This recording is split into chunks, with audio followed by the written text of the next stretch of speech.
Okay. Good. We on?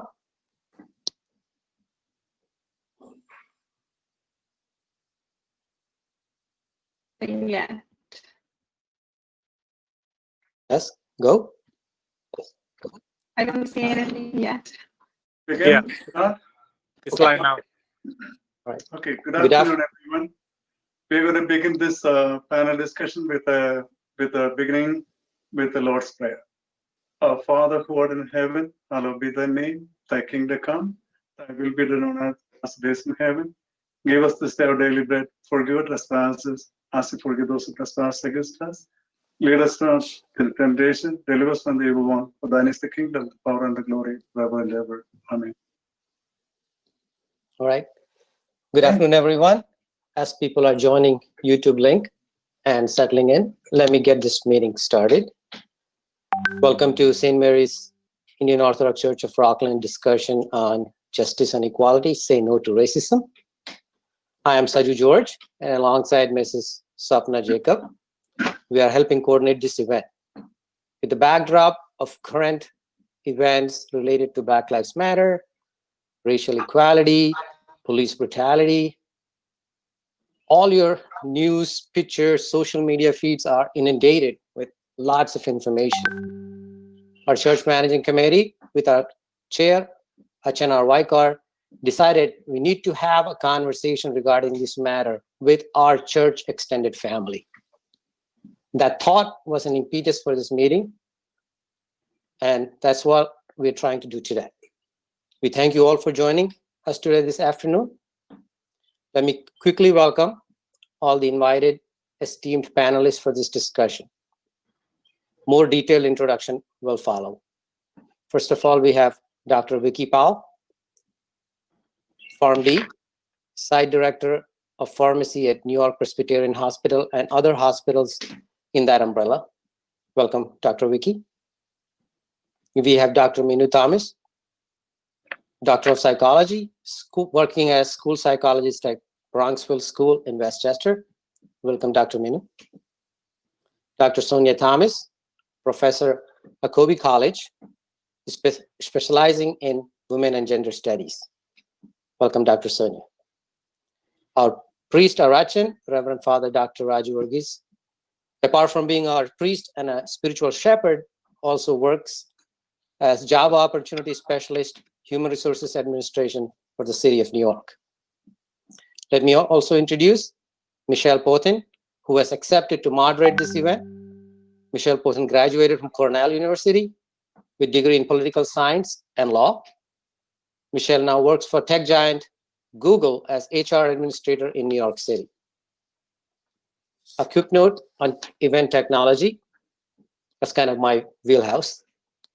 We have panelists on GoToMeeting session, and we have live streaming that's going on in YouTube. We have enabled commenting section. We are encouraging everyone to ask questions to make the most out of this event. You may have to sign in to comment or post question. There is a 30-second delay, so what I'm saying now will only get to you after 30-40 seconds. So be patient when you post question, because there is a turnaround time. We will get to it, but it just takes a little delay. If you want to text your question directly to me or Sapna, that's also okay. We will funnel it to Michelle. So welcome everyone, and thank you again for taking this afternoon to spend for this discussion that could enlighten us, guide us. And at this time, let me invite Michelle to get this event going. Michelle? Thanks, Uncle. Hi, everyone. Thank you so much for joining.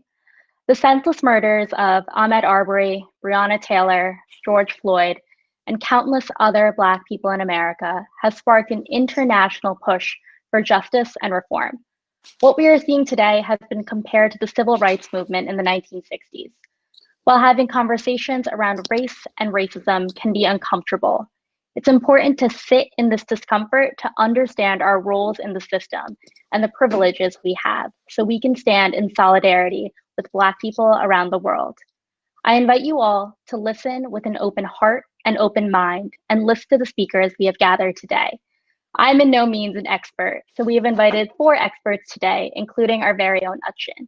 So if we can start with introductions, Sonia, are you able to kick us off? Sure thing. So my name is Sonia Thomas. I'm a second-generation Malayali Christian. I was raised in the state of Montana, which is really white and very sparsely populated, so not in a Malayali community. But I ended up studying Malayalis in Kerala. I spent a lot of time there interviewing people, and I specialize in issues of race and racism in India and also in the diaspora, and also caste. So I look specifically at the St. Thomas denominations, Mar Thoma, Syro-Malabar Catholic, Orthodox, Kanayan, and issues of caste and race in our own community. Great, thank you. Minu? Hi, everyone. My name is Manu. I am a practicing school psychologist for the past 12 years. I worked in K through 12 school settings in New Jersey, Rockland, and now in Westchester County. I'm also a mom of 2 young kids, so this is both professional and personal for me. When I talk about race and inequities, I'm talking to my 4-year-old and my 7-year-old in adult mentally appropriate language. They've read every social justice book that's out there for children, and so I share that because it can't just be done in silos in terms of workplaces. It has to start in our home, and I'm really passionate to integrate both of them. Great, thank you. And Dr. Vicky?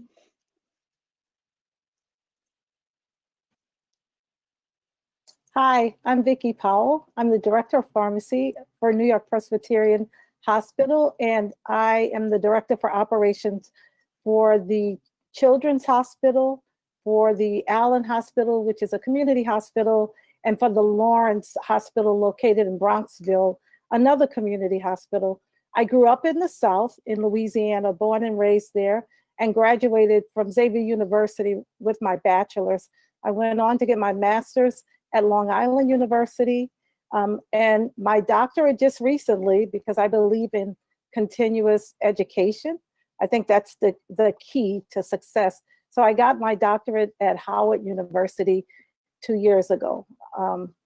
I wouldn't say that I'm an expert, but I've lived racism, and I think I could speak to it.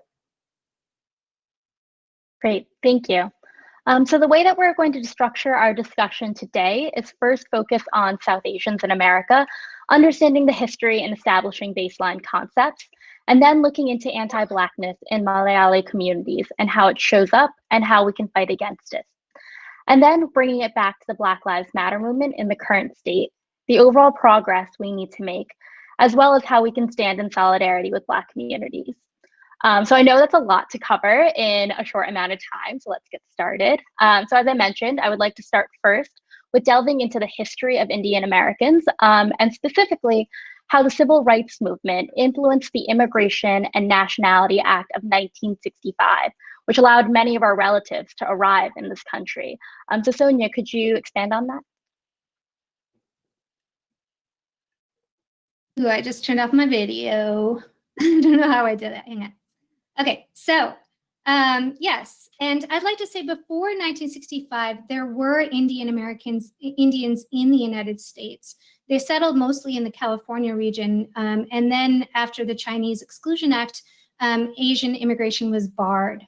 So in 1965, we get this new act that allows only professionals to come over from Asia and Africa. So what does that mean? It means that it allowed people who were doctors, people who are engineers.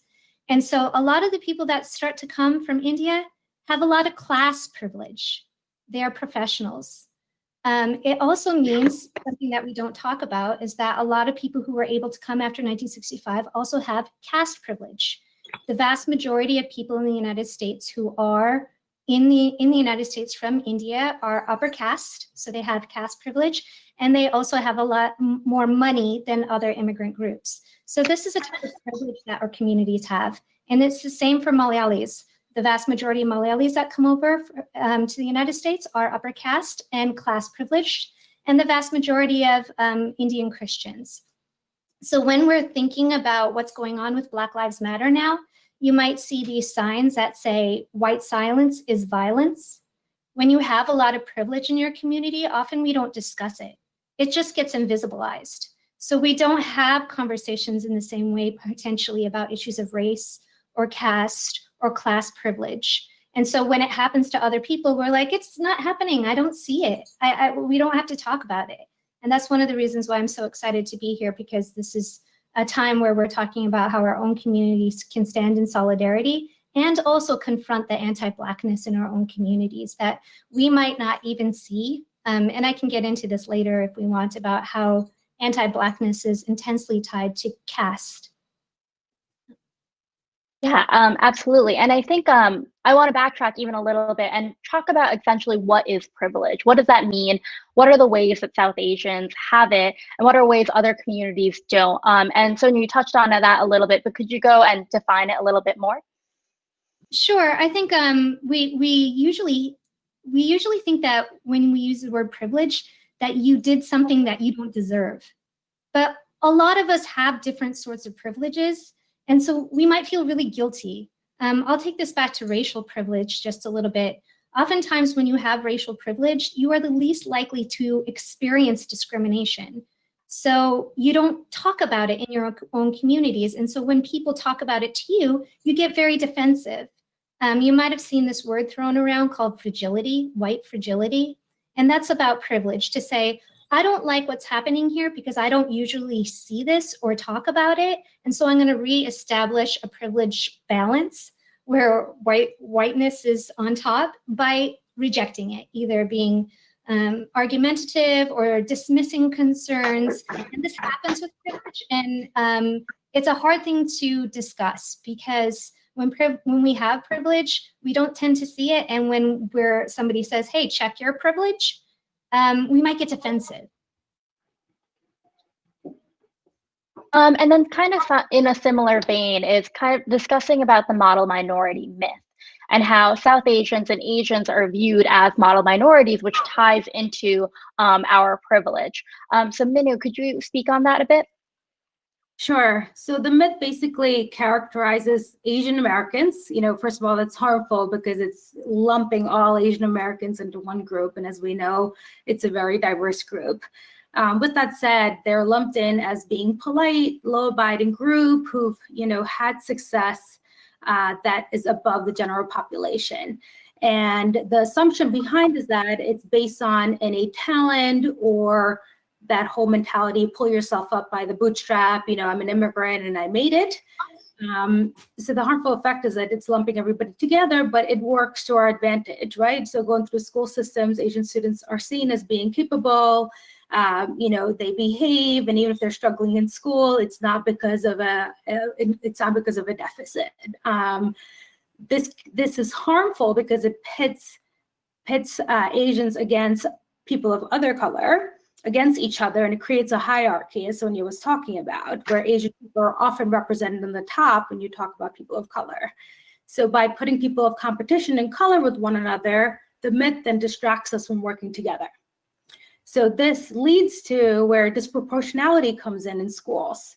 So disproportionality in discipline and suspension rates is a race and a gender issue. There's consistent evidence that there's overrepresentation of Black boys in school discipline, and it starts as early as preschool. They are suspended, kicked out of preschool, and that's where you really start the school to prison pipeline. And it's created in systems such as zero tolerance policies, which basically, suspends or criminalizes minor infractions. And then as a result, they spend less time in the classroom. And disproportionality is looked at nationwide. Government agencies have tried to intervene and try to reduce that. And it still has not been successful. So within our sphere of influence, things that we can do is really advocate for mental health support in schools rather than zero tolerance policies or having enforcement that's really punitive and distracting from what's really happening. Yeah, that's really helpful to help understanding the model minority myth, especially in the ways that we see it in education. I mean, I know our community values, and a lot of communities value education so strongly. So seeing the way that we benefit, even starting from schools, the way that teachers view Asian, South Asian students as compared to Black or Latinx students, it tracks. And so something that you're touching on is the idea of systemic racism.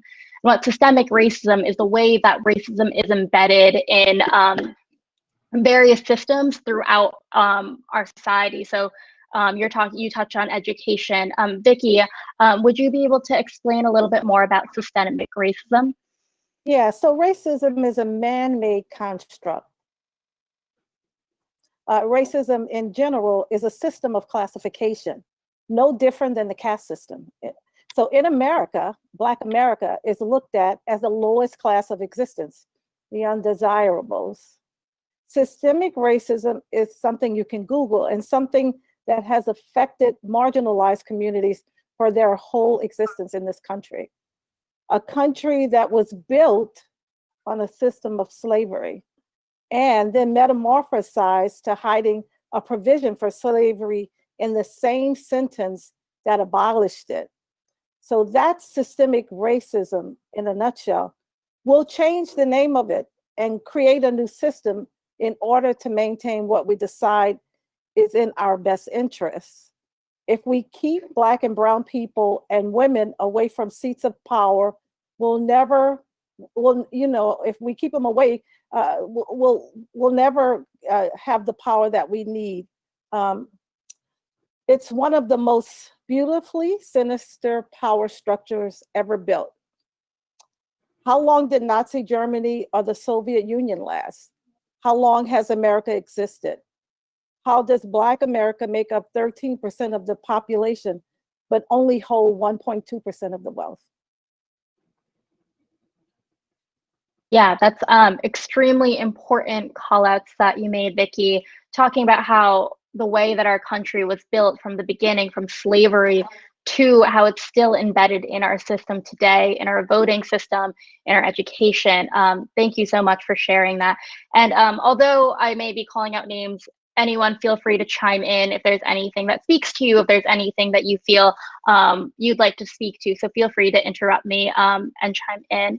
Also, Sajunkel is saying, if everyone could just refresh your YouTube, just if your comments are disabled, if you're unable to comment right now, just refresh, or you may need to sign in order to access the comments.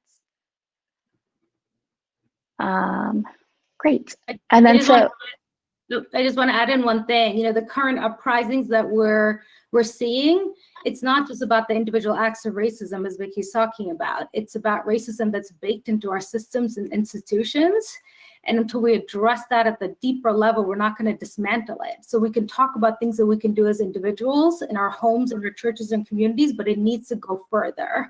And it's not just about having hatred in our hearts towards another. That's the first step, but it's much deeper. So I think using our spheres of influence to really dismantle it is a deeper work. And I think, Minu, when you said that you're already educating your kids, I think that's where it begins. Education is the key. We have to educate ourselves. We have to educate our children. Then we have to have conversations about what we've learned, talk to them about what they've learned after they read all those books that you've brought into the house. Don't just have them read it, but I think have a discussion about it. And we can't run away from negative feelings. That's why I'm here today. Realizing that is complicit. there are even, Black people that are complicit. So racism doesn't just lie in one community. I think it's in all communities.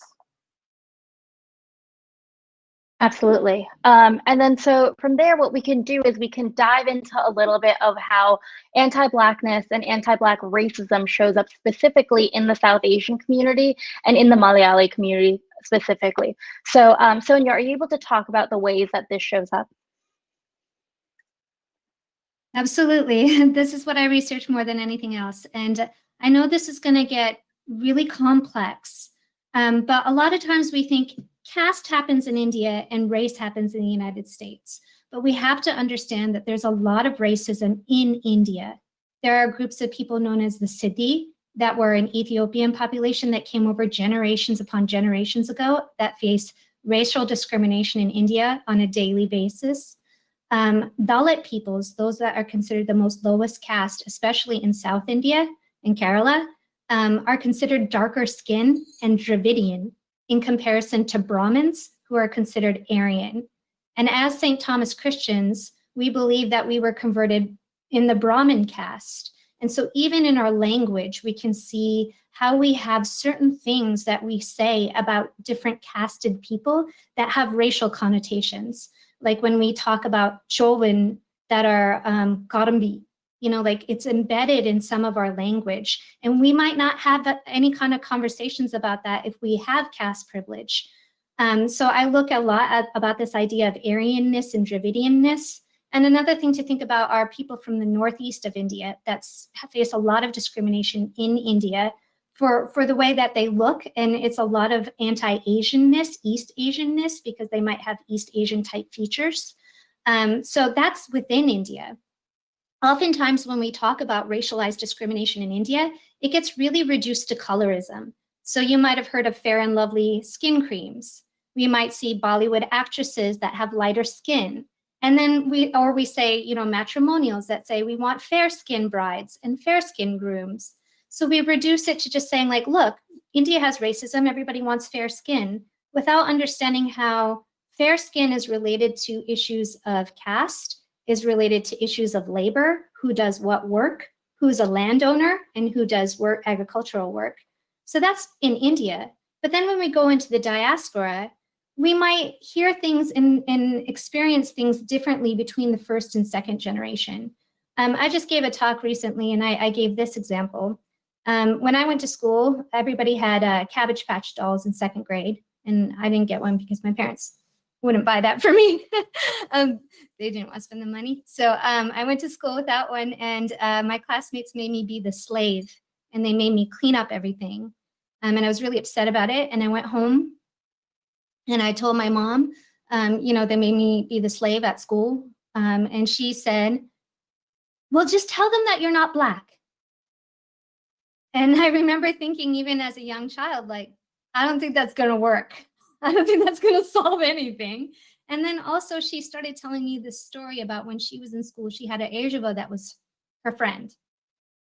And I did not know what that meant because we don't have different castes around me. I didn't grow up with different castes. So I didn't even understand that she was talking about caste so you can see how the slippage occurs between like something's going on with racism that I'm experiencing. I grew up in the United States and didn't see any representations of any Black people on TV unless they were villains or, the first to die in an action movie or a sidekick, caricatures that stem from the minstrel show that we don't talk about in our schools. We don't have diverse books in our schools. My parents didn't read me these books, so I didn't have that language to talk about it. And here's my parents who, only experienced their own Christian community in Kerala, grew up seeing people who look like them all the time, and faced a different discrimination in the United States. And they're experiencing it for the first time, and their way in talking about it with me is to bring in caste. So we have these kinds of disconnects in our community that really, when we are talking about anti-Blackness and how to be allies and how to build solidarity, little beknownst to many of us, there's a lot of solidarity movements between the civil rights in India and civil rights in the United States and anti-imperialism in India. there was a group of Dalit or lower caste peoples who organized in Maharashtra, and they took their inspiration in the way they organized from the Black Panthers. And so they called themselves the Dalit Panthers. So there are a lot of solidarity movements between caste and race as well. So we can look at the effects of racism and casteism and how they're similar, and how our own communities might have anti-Blackness that have this links in my field in women's studies from Black feminist thought, we call it intersectional, that color is intersectional with class, is intersectional with caste, is intersectional with issues of gender and who we think is protected from the sun and who is working in the sun.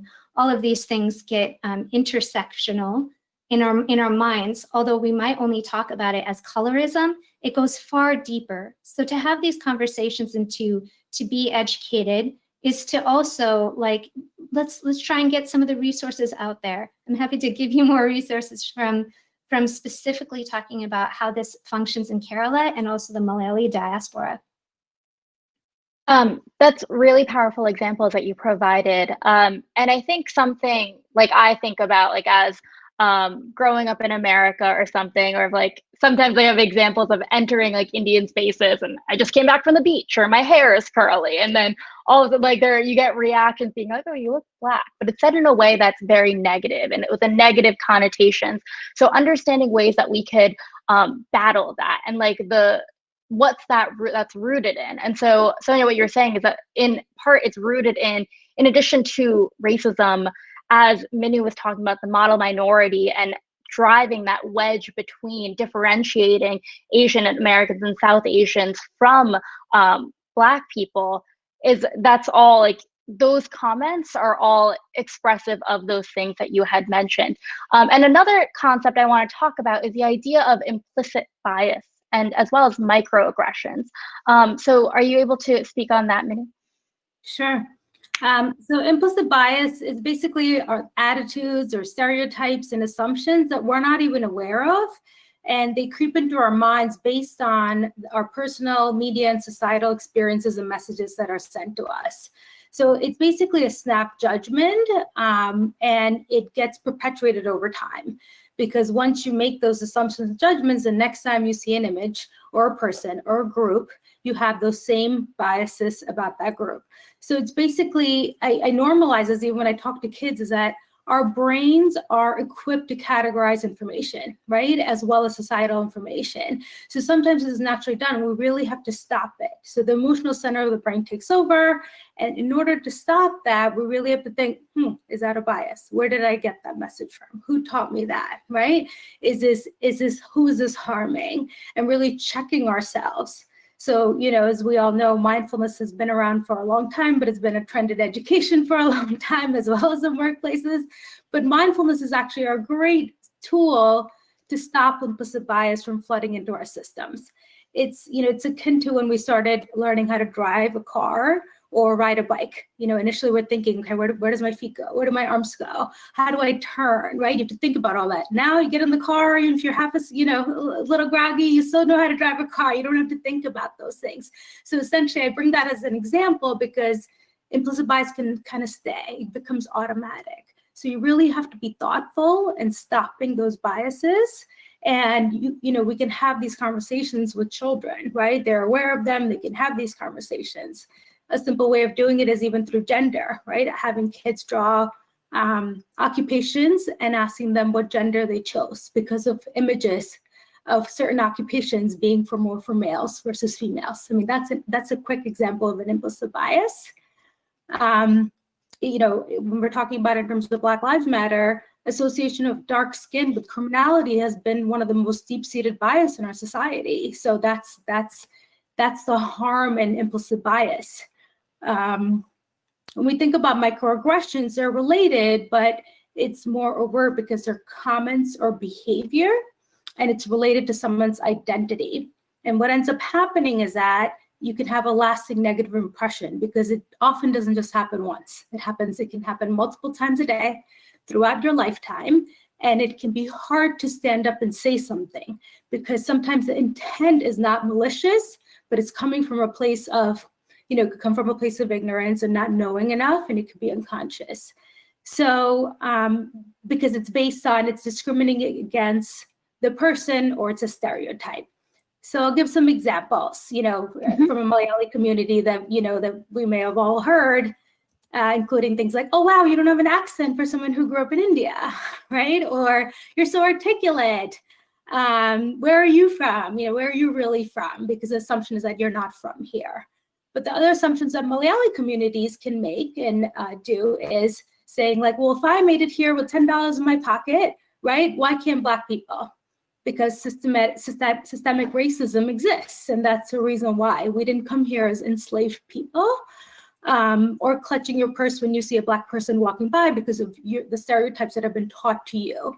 So it could be actions as well as comments, but they perpetuate over time, and it can really have a lasting impact. And as a result, people internalize those messages that you don't belong and you're not part of the society, and make comments like, oh, you're just being sensitive. So then it makes you feel like I'm heard, and you're not even going to acknowledge that. So that's the way I think, even with children, having these conversations about intent versus impact. When you say something, I know your intent wasn't to harm, but the impact was harmful. Absolutely. And I think just another example that I can think of, it happened to a coworker of mine. She, after finishing presenting, she's a Black woman, and someone approached her being like, you were so articulate in your presentation.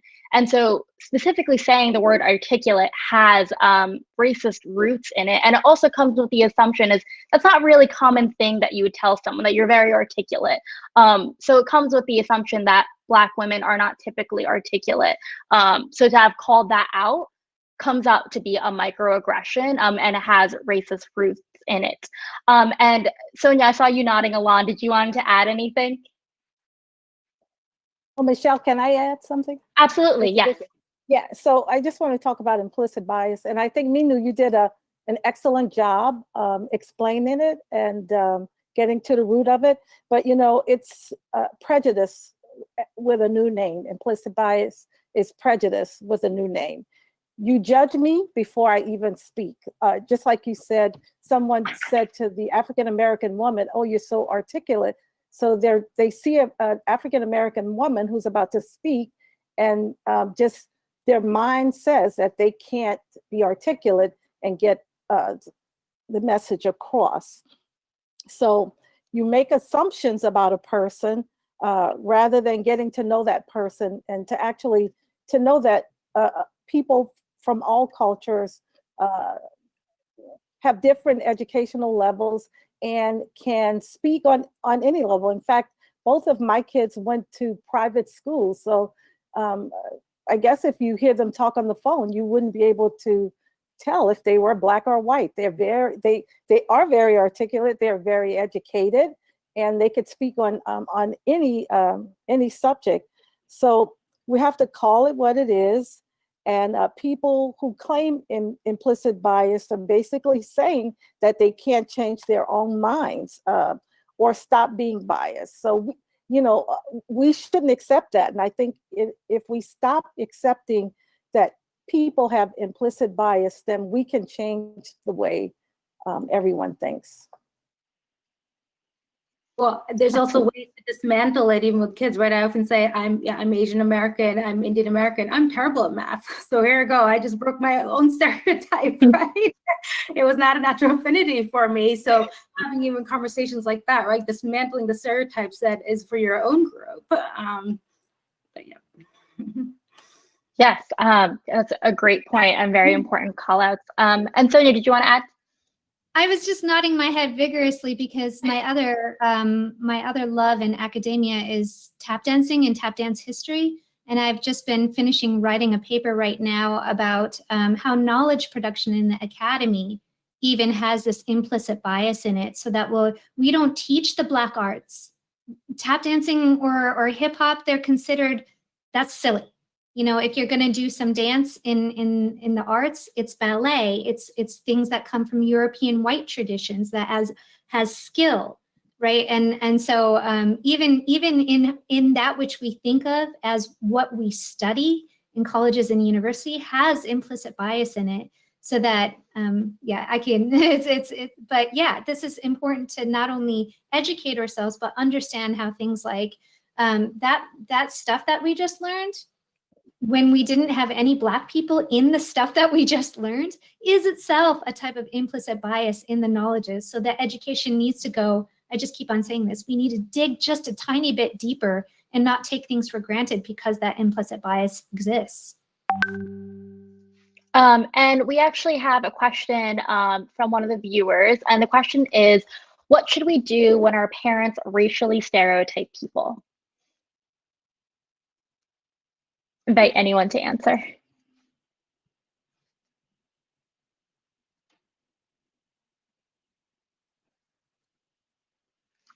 Well, I hope that people have been exposed to other cultures and can speak up and say, well, I know such and such, and they're not that way.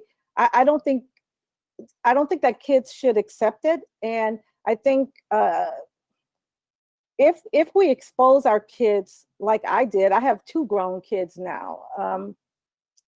You know, they don't accept that from me if I were to say something like that, because they've been. I think New York is a great place because there's so many different cultures. So I think our kids are the answer, really. I think our kids and young people like you all, it can change the world. So I think you have to speak up and you have to educate. Actually, information is not out there for them, and they only know what they've heard, and maybe they haven't read a lot. So I'm hoping that the younger generation will teach the older generation and their parents, when they say something like that. I'm hoping for that. It's my hope. I'd like to jump in just a little bit too. As somebody who grew up in with Malayali parents and then got a degree in women's studies, went to get a PhD in women's studies, like it is not easy to talk to parents.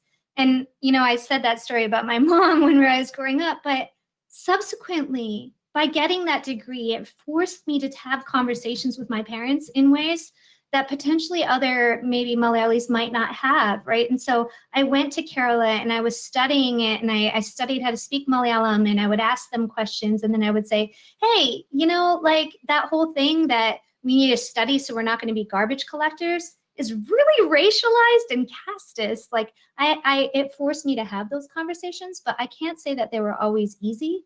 And I have conversations with many members of the community, both in India and in the United States, and sometimes they're just hard. But once you have the first conversation, I think it's easier to have the second one.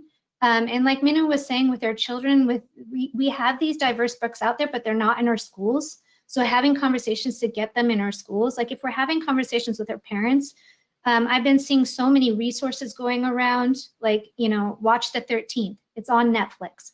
If you watch it with your parents, perhaps it will generate conversations, and they might not be easy the first time, but then you can also go and read Michelle Alexander's The New Jim Crow and have another conversation with your parents, right? And so I really think that educating primarily white students in a white state right now in Maine, again, similar kinds of hard stop and goes when I try and do this education, but the minute that you start, you have something to build on.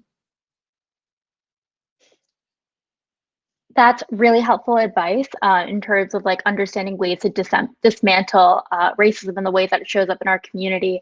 And another question that we have is, who decides, or how do you determine what a microaggression is versus a macroaggression?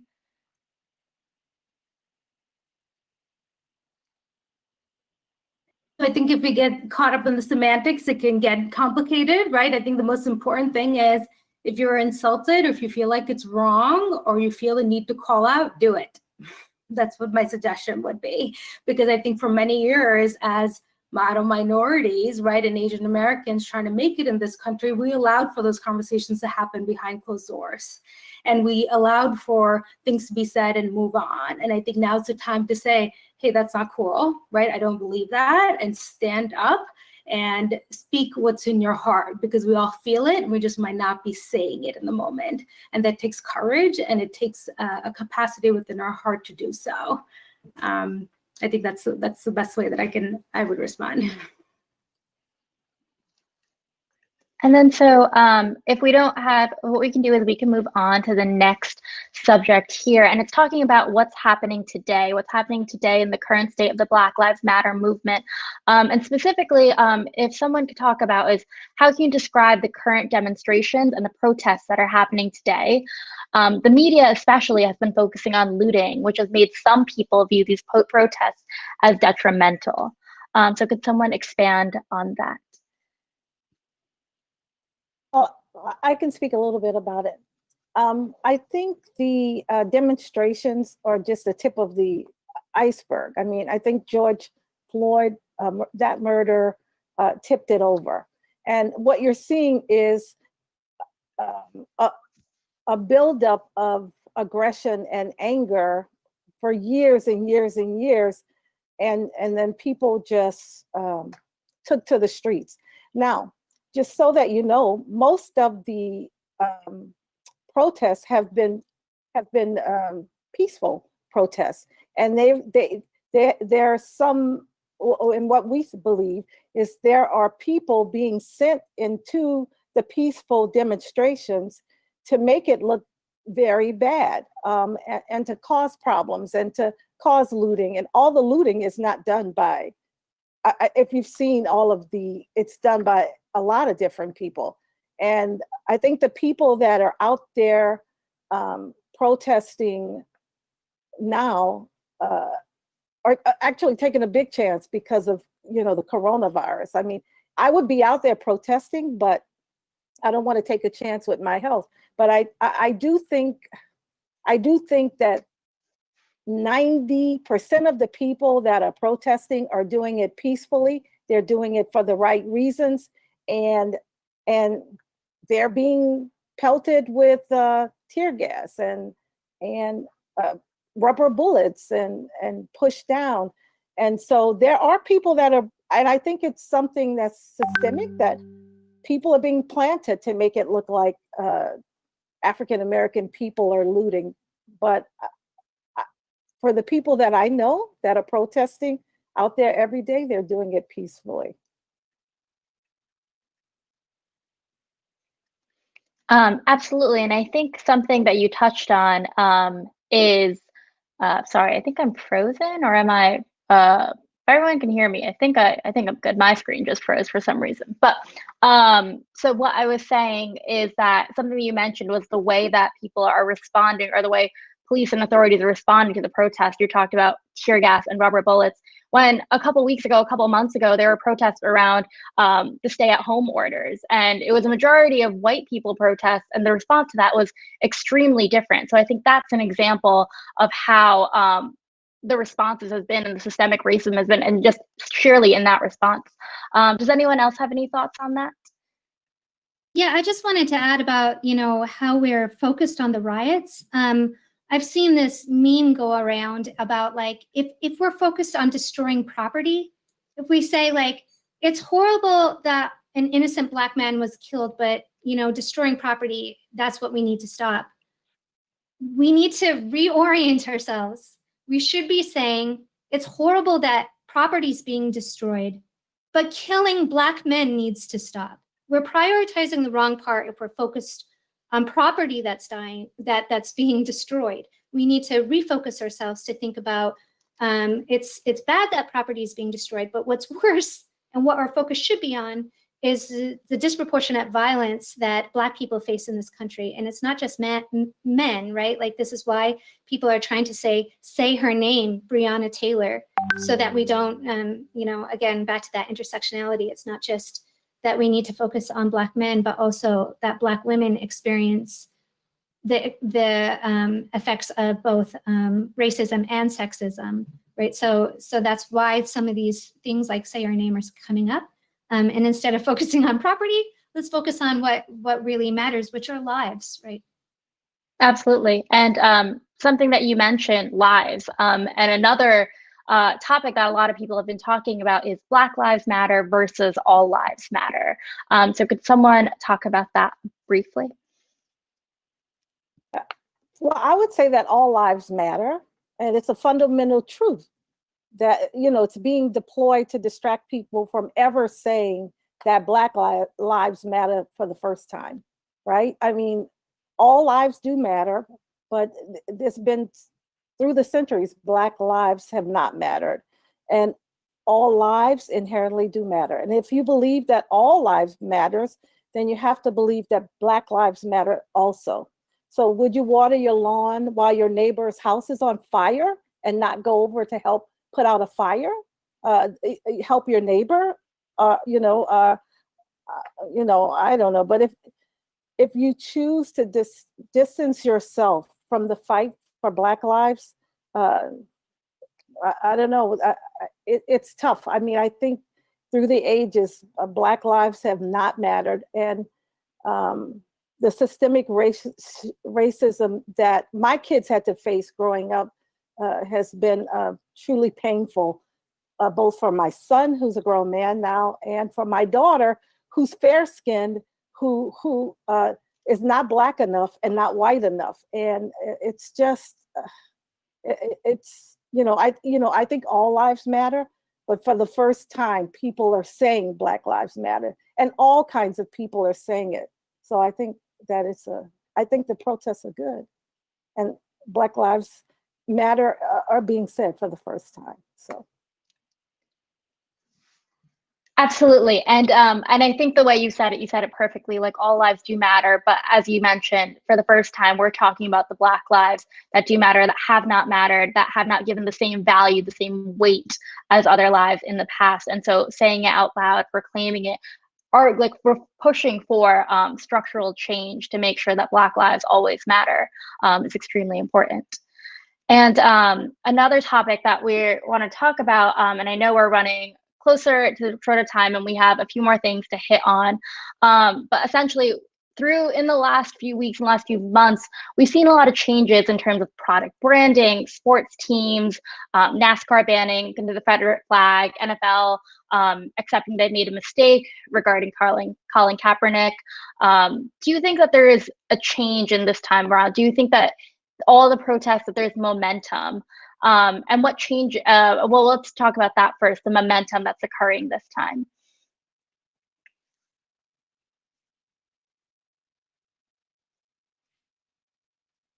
I do see momentum this time because so back during the civil rights movement, there were just Black people marching, right? And there are a few white people that marched with them. But right now, all kinds of people are marching.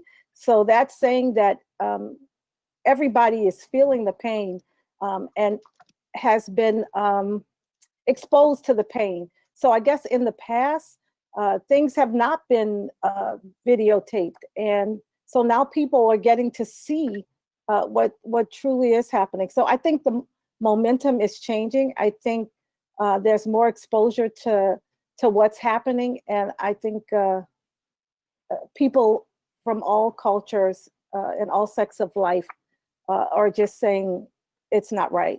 So I do think the momentum is very better. I'd just like to say that, I feel the exhaustion of these corporations that are making these statements and they feel like they're just surface level. Like I'm a football fan and I'm a Washington fan. And, Dan Snyder has doubled down on that team's name, right? Like in the past, and Roger Goodell hasn't really said anything about the NFL to this time. So it seems pretty disingenuous. So you hear one of these things like, oh, great, another company has rebranded, or they just did this statement. Colleges and universities are making these statements. What do they mean? Are we really making institutional changes? So it can feel very weary, but I'd like to just, amplify what Vicki just said.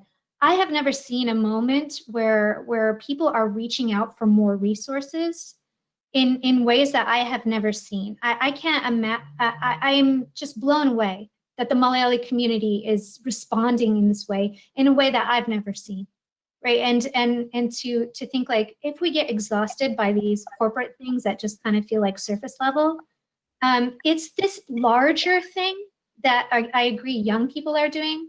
When you just said all lives matter, I was like, props to the young people who come up with these memes and these ways of explaining. I've seen like these memes that say like, I wonder if people run into a breast cancer survivor group and says, all cancers matter. Of course, all cancers matter. But right now, we're trying to talk about the fact that we're trying to talk about breast cancer, right? So I thought these are brilliant ways that the young people are bringing it to our attention, and it's getting shared in ways that I've never seen before. So if you're like me and you're exhausted by these things that feel surface level, really take hope in the ways in which these, I've never spoke to a church before this year about issues of racism and casteism in our own communities. And this is the second one I've been asked to speak at. I think that's amazing. I'll just add in, I think there's power in using our privilege as Malayalis during this moment, right? When we think about branding and corporations, it can feel overwhelming. But I think this is a good time for us to pause and stop focusing on the academic load when we look at children, right? And as we perpetuate the model minority myth. I think, getting involved in schools and asking about their curriculum and what they're doing about social justice lessons, talking to kids about activists so they have a sense of agency and feel empowered. I think this is a way to advocate for all kids so that they could speak out against racism and be activists. So I think and then within our own sphere of influence through workspaces. So leaving it as like a tangible task we can move forward with. Absolutely. And that's a really important thing. And we'll talk about ways that we can kind of embody and embrace allyship. But before we dive into that, just one other question. And it's, what changes would you like to see in laws, policing, policies to know that there is real progress?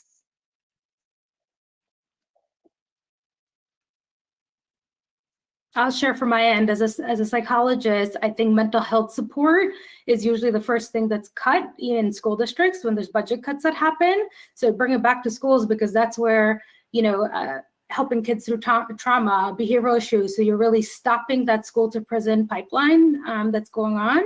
And then the other end, when you're talking about policing, that they need support in terms of reaching out for mental health. When they're getting a call, they often don't know if this is from a mental health lens or if a person has a diagnosis, or they're not able to articulate. So I think if there is community and mental health support there, I think that is a start on that end.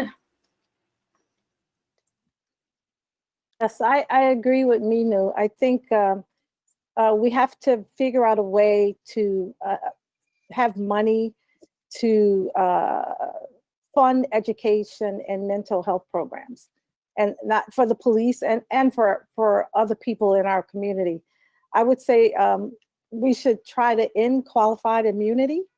And another thing would be for African Americans and to change the First Amendment to the Dred Scott Amendment, overruling the Supreme Court's 1857 decision that said, in the opinion of the court, the provisions of the Constitution were never meant to be applied to Africans who were brought to America for the purpose of labor and to live as a perpetual servant class.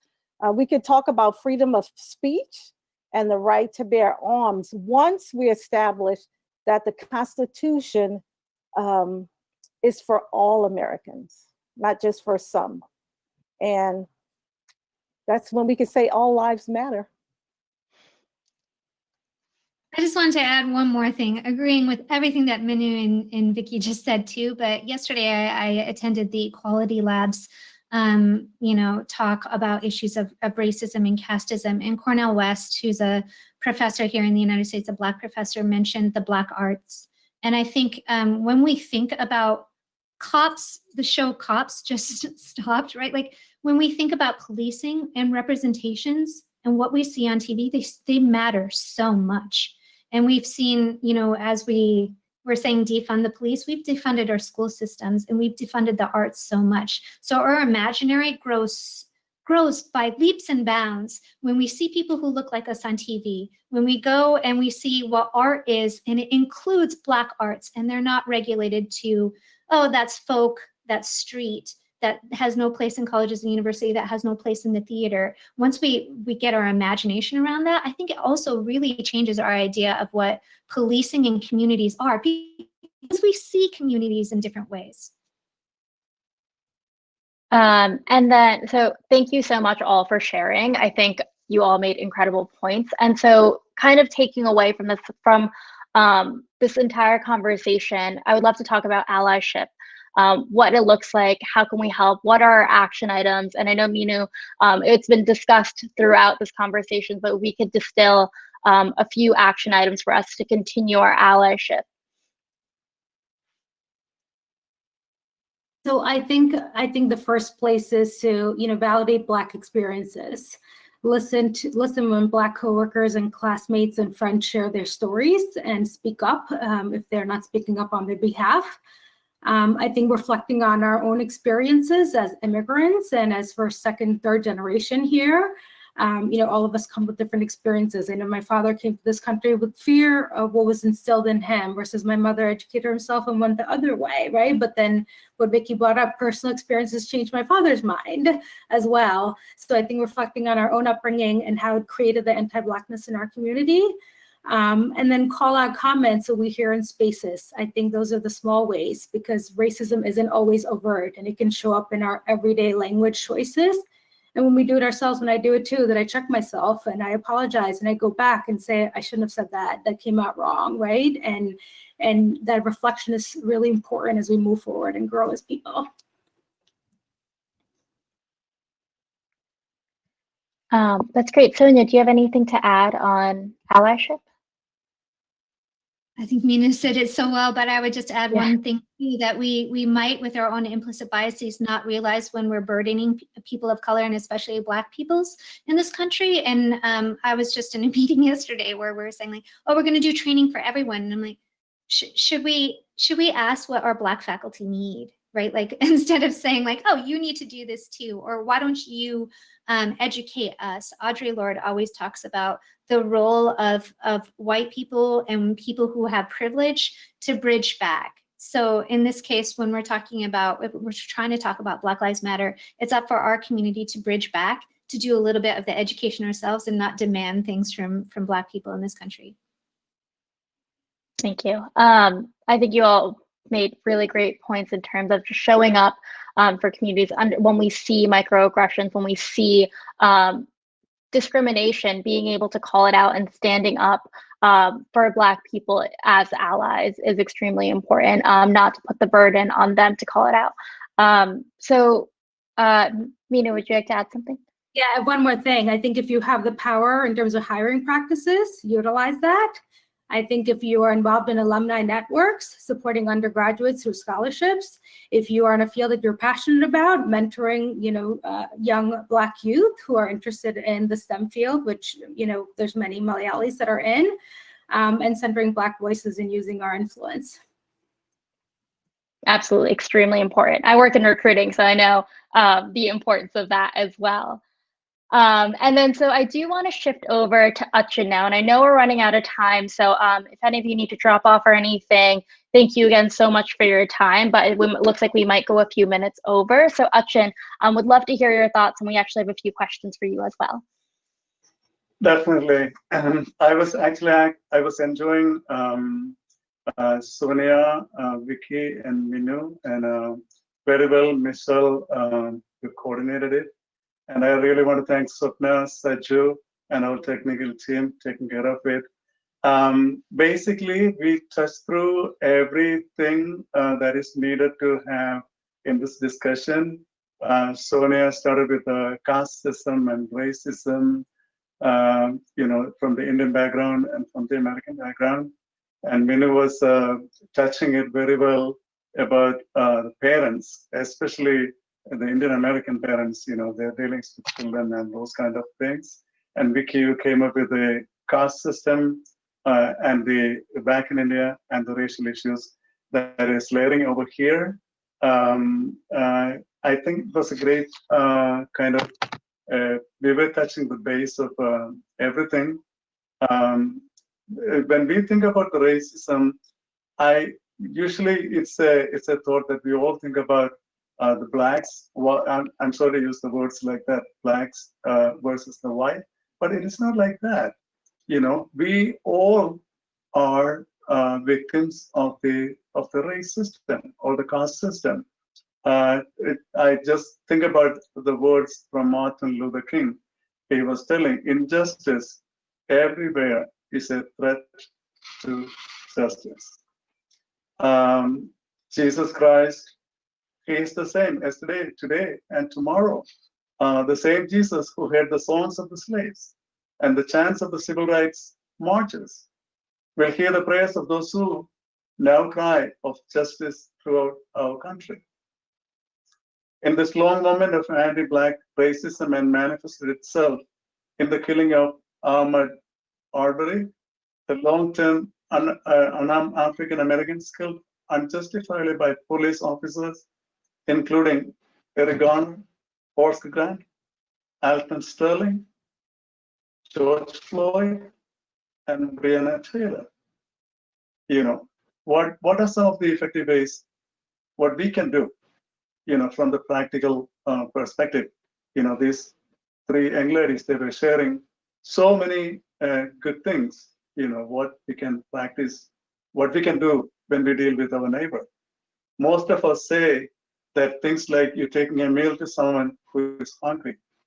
Thinking further, we might point at less tangible actions like praying for people, apologizing quickly for an offense, or offering a word of encouragement. In each case, we think of a positive behavior. Maybe somebody is going to hurt you. Maybe somebody standing in front of you, he or she did not like you. But you don't have to retaliate. You don't have to be on the same page what they are thinking of. A good work of righteousness done in secret will be rewarded by the Lord. You know, it is your heart, it is your mind. You think about, you know, always think about, you know, having good behavior. The changes have to begin from you. You know, all these racist thoughts, you know, we think about making changes in other people. We cannot change anyone. We cannot make changes on a 1-year-old child. The change has to begin from you. You know, the way you think, the way you react, the way you respect other people. In the Bible, in the book of Genesis, it says, you know, God created man in the image of God. You know, image of God is, when you see a human, you always think about God is coming. God is in front of you. There has to be the feeling. In the Indian way of gestures, you know, when people see each other, they say namaskara, you know, holding their hands like this, you know, closer to your chest, and you say namaskar, namaskara. It means a whole lot. Joining hands together, greeting with hands in front of your chest, and a slight bow. Joining the hands together provides a connection between the left and the right hemispheres of your brain. It's unification. It's bringing things together. Namaste. Namaste means na. Na means no. Ma means me. It's no me. Namaste means it's you. I'm thinking of you. I'm thinking of you. With the palms together saying namaste means I bow to the divine in you. And joining hands together, you know, the fingers are different. They are different in the length. They are different in size. They are different in shape. When you bring them together, putting it in front of your heart, you are telling, you know, the duality, everything you know, just like Jesus said, all are created in the image of God, God's image. God is standing in front of me. And that reaction, that humbleness has to develop. You know, you have to take all this bitterness from our heart. You know, we don't have to think about what the white people do, what the black people do, what other people do. think about what I do, what I can do, what I can be humble to other people. That's what I think, Michelle. That's what I have to say. Thank you so much, Achin, for that. And we did have a few questions that I think it would be best for you to answer. So one of the questions that we got was, what is the Orthodox Church doing to teach inclusion, empathy, and acceptance? And also, how do we embed those principles in our Sunday school curriculum? Vicky, I know you're a Sunday school teacher as well, so maybe you'll have some insight as well, but Achin. Oh, let me hear from Minu, then I'll add up. Oh, I think Vicky's a Sunday school teacher as well. So just in case if you have any thoughts on that. Yeah, from the Sunday school. So I am a Sunday school teacher, and actually, as part of my Sunday school classes, I always look for something in the Bible that I could bring to the kids that would help them in their life. So something like the Samaritan, right? How people pass by the Samaritan on the road and don't help, and the least likely person, became the Good Samaritan and helped the person on the side of the road. So I try to put those little things in, and I also try to bring in something from African American history to help them, to help guide them in their life. So although I'm teaching them something from the Bible and a lesson, I will bring in, I could say Martin Luther King, right, was the Good Samaritan, right? Because he gave his life to help us gain more rights in this country. So, and he helped all kinds of people. It didn't matter, they didn't have to just be African American people. He would help anybody, and he didn't think twice about giving up his life so that people could have a chance. So when I do my lessons, I try to grab something from African American history, and I also try to grab something to help the kids think more globally and to think about inclusion and diversion, diversity, and why being open-minded to all different kinds of cultures are important. So I try to bring things in, different sort of things with each lesson, and I have to dig very carefully. So it takes me a lot of time to come up with one lesson, but I try to incorporate a lot of things besides just what's coming from the Bible. Let me add something with Vicky. I think on the discussion, I believe Sonia was telling something about the caste system back in India.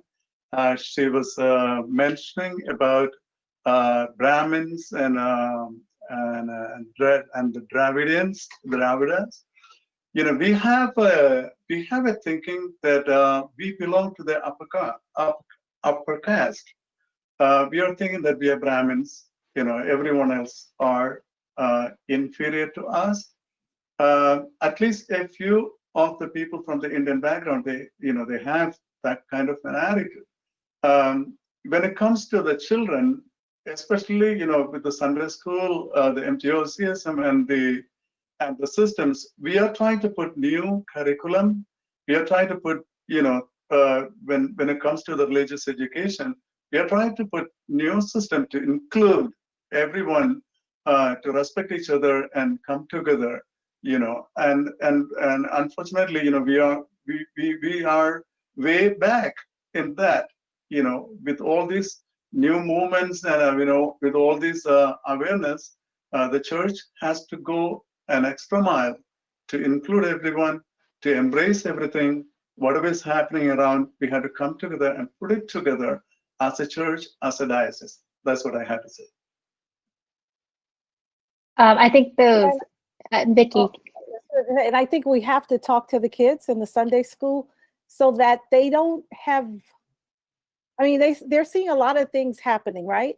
And we want them to not have the wrong impression of all the things that they're seeing on television or hearing. So we have to try to keep them centered and try to give them the guidance from a spiritual standpoint, so that we can come together and respect each and every one of us, yeah, in all the cultures. Absolutely. I think there's a lot of importance in tying the values that we see in our Sunday school textbooks and drawing them to real life examples, seeing how they exist today, and the ideas of inclusion and empathy and justice, and how they are in our curriculum, but also making those real life examples. And I know we are over time. I do think there's one more question from the audience that I think is important for us to answer. And that question is, since our church is culturally exclusive in the fact that it is Indian Orthodox specific, how can we be welcoming for various cultures? It's not a cultural thing. I believe the problem is the Orthodox Church is an ancient church. We are keeping everything from day one. You know, we don't compromise when it comes with the faith kind of issues, because we don't allow people to come in and take the Holy Communion like that. We have, you know, we are still keeping the basics. It's not a cultural thing, it's a religious thing. If anyone who really want to come and you know, take a baptism or to be a catechumen or to learn about Orthodoxy, you know, we welcome all of them. And to the surprise, I was reading something in Christianity Today. It is talking about conversion. Right now, people are looking for the roots. Okay, there's a whole lot of, I'm sorry to use the word black people, they're converting to Orthodox because they are tired of, you know, the churches with the names of people. They are looking for the back to see the Orthodox traditions. And there's a whole lot of people they are converting to Orthodoxy nowadays. And, you know, when it comes to our churches, it is not the church, it is not the people. It is the tradition and the spiritual teaching. We cannot change. If they want to, it's open. Yes. I have to say, I did visit your church one time and I felt very welcome. So I came for Susan Kokor's mother's funeral, and I actually know quite a few people that are in the church. So I never felt like I wasn't welcome there. In fact, I felt very welcome when I did visit your church. So I just want to say that. Thank you. Thank you. The same thing, you know, like when, like, you know, our own people like Michelle, you know, when they come back from college or when they come back home, they will be coming, you know, there's a whole lot of friends, they come together. They come to our church, you know, we treat them just like our children. We don't have any problem. But the only problem is if you know, if one of you come and tell me, can this person have Holy Communion? I will not compromise. Can I just add something about the ancient Christian churches? Like, one of the things, like, I would agree with Achin, right? Like, because the Syrian Christian churches are so, have certain rituals and certain things, like, my parents came from the Syro-Malabar Catholic tradition too. They'll say too, like, unless you're baptized in this faith, you can't get the communion, right? But right now, in Maine, there is a kind of older Lebanese community, and they are based in the Syriac traditions too.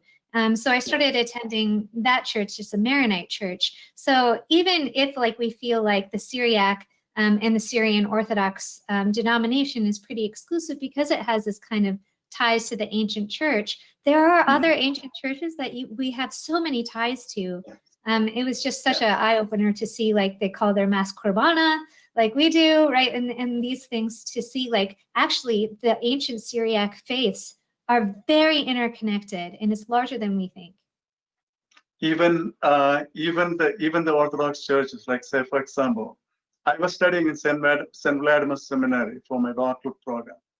And if I go for their worship, you know, it's Indian Orthodox and Greek Orthodox or Russian Orthodox, they all are Orthodox churches.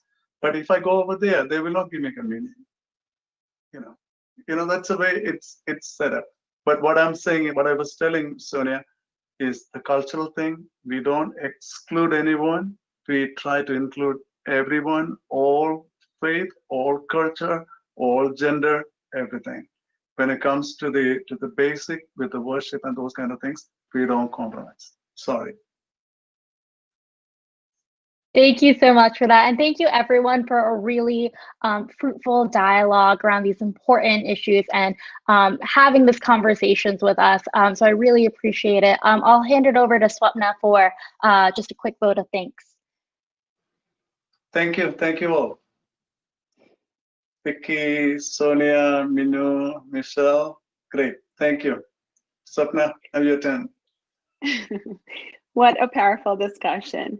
I just want to take this opportunity to thank our wonderful panelists, Dr. Vicky Powell, Dr. Minu Thomas, Dr. Sonia Thomas, and our Vicar, Reverend Father Dr. Raju Verghese, for taking the time and being honest and open about such difficult topics. Thank you, guys. Thank you so much.